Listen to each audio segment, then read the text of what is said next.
And Liberating Nigeria show is an offshoot of this book, Liberating Nigeria: A Guide to Winning Elections in Nigeria, with forward by Mr. Femi Falana, SAN. A couple of things have come up from the book. We set up a website, liberatingnigeria.com, which has an objective of organizing, enlightening, and getting up to 5 million first time voters out in 2023.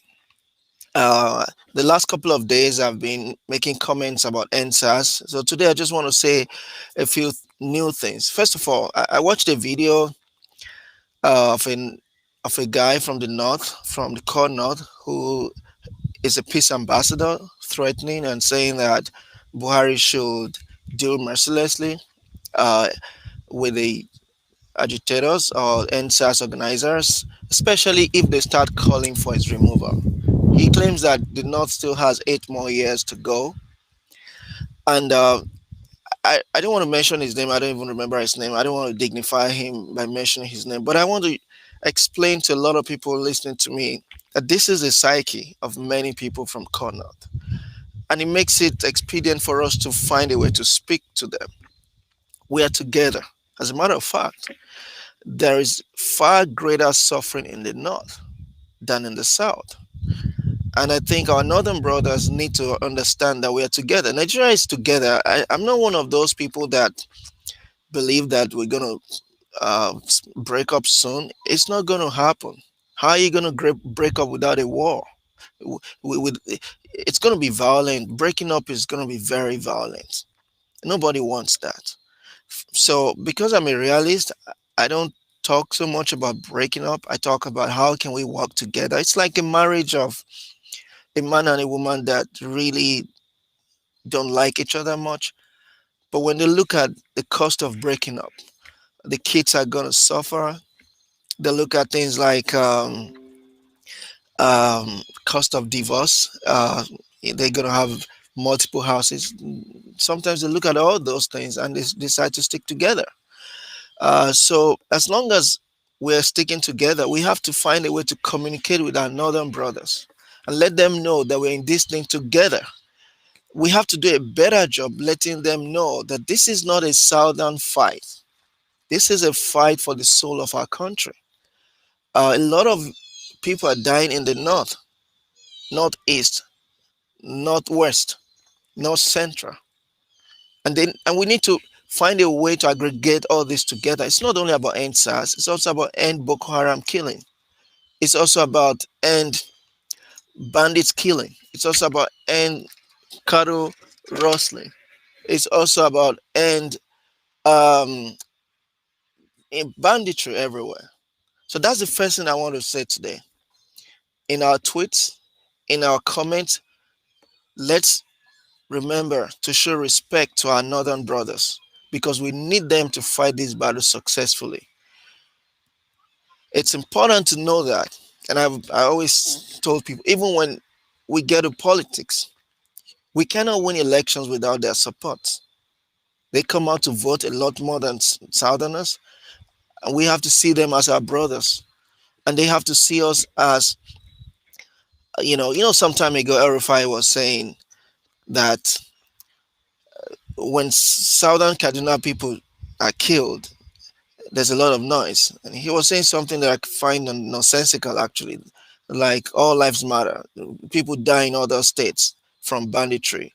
I believe all lives matter, but the fact that the people in other locations refuse to talk, it's not an excuse for a governor to trivialize the death in Southern Kaduna. But I admit that yes, violence and killings are happening all around the country. I think the key point I'm making here is in all our utterances, in our tweets, let's remember to show respect to our northern brothers and let's be ready to communicate with them and bring them on board. If we can bring them on board, it's going to be easier. I don't know if you study a lot about Malam Aminu Kano in the 60s, in the 50s, up to the 70s. He was very different from Amadu Bello. And I still don't understand why Aminu Kano and Obafemi Awolowo could not come together in 1979.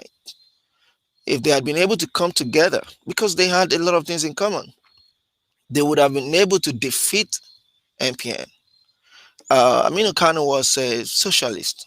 Uh, I'm not a socialist as a person, I'm a capitalist, but I believe a lot in social. I believe there are so many good things to learn from socialism.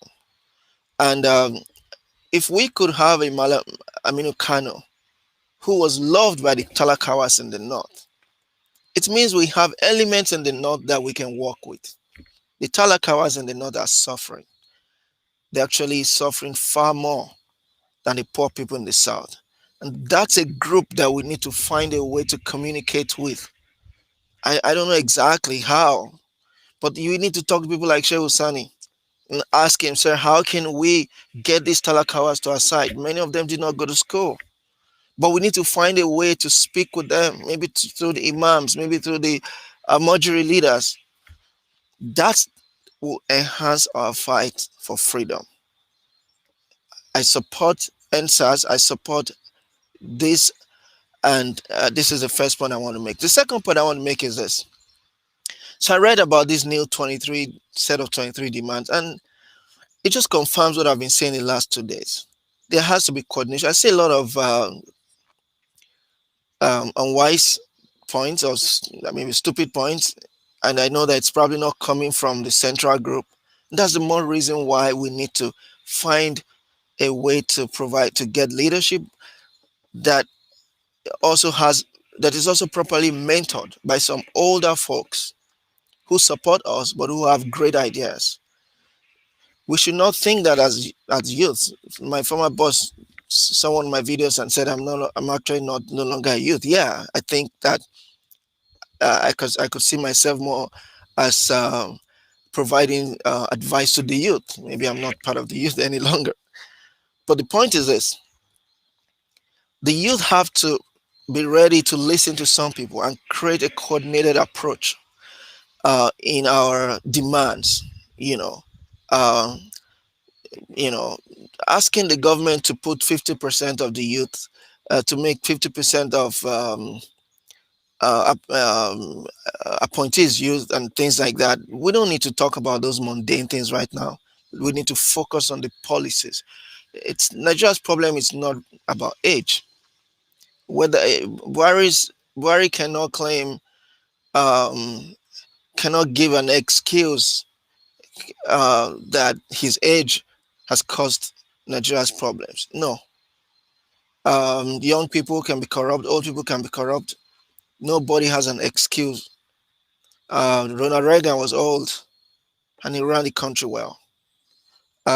So for me, I believe we need to focus on policies, the key issues, and we need guidance. We have to be ready to talk to older people who can provide guidance, but we need a coordinated approach so that this is not going to go on for too long. This protest, it's probably going to end in a couple of weeks. But as the protest begins to wind down, these points should eventually form part of the manifesto of the new party. A new party has to emerge very soon, and when the new party emerges, we have to make sure that many of the things we are learning today, we have to make sure that many of the things we are learning today, or many of the points we are making, make it to the manifesto. I think those are the two key points I want to say today. Um, Long live Nigeria.